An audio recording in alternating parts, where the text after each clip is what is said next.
પશ્ચિમ બંગાળમાં મતગણતરી પહેલા સ્ટ્રોંગ રૂમ પર ગરમાયું રાજકારણ. ટીએમસીનો મતગણતરી પ્રક્રિયામાં ગેરરીતિનો આરોપ.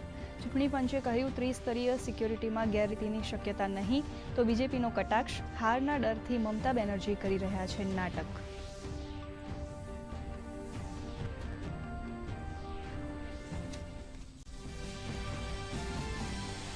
પશ્ચિમ બંગાળમાં મગરહાટ પશ્ચિમ અને ડાયમંડ હાર્બરના 15 બૂથો પર આવતીકાલે થશે ફરી મતદાન.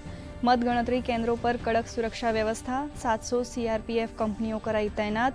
સંવેદનશીલ વિસ્તારોમાં વિશેષ પેટ્રોલિંગ.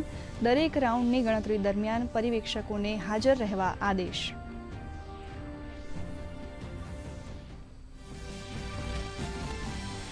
બુદ્ધ પૂર્ણિમા નિમિત્તે ઐતિહાસિક આયોજનનું સાક્ષી બન્યું લેહ.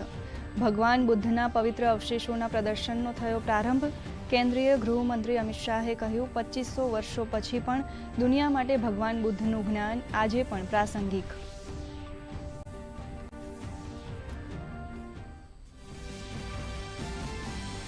સુરતમાં 66માં ગુજરાત સ્થાપના દિવસની રાજ્યકક્ષાની ઉજવણી. પોલીસ પરેડ દ્વારા ઉજવણીનો થયો પ્રારંભ. તો ડુમસથી ફેસ ખાતે ભવ્ય સાંસ્કૃતિક કાર્યક્રમનું આયોજન. રાજ્યપાલ, મુખ્યમંત્રી અને નાયબ મુખ્યમંત્રી સહિત અગ્રણીઓ રહ્યા હાજર.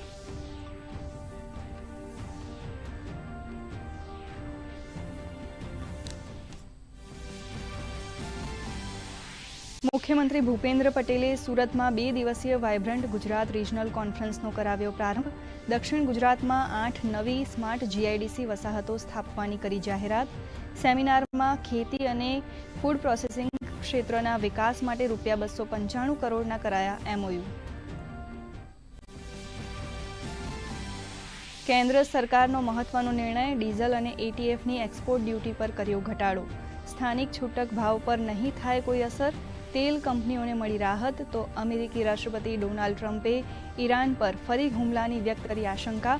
ઈરાને મધ્યસ્થ દ્વારા મોકલાયો નવો પ્રસ્તાવ.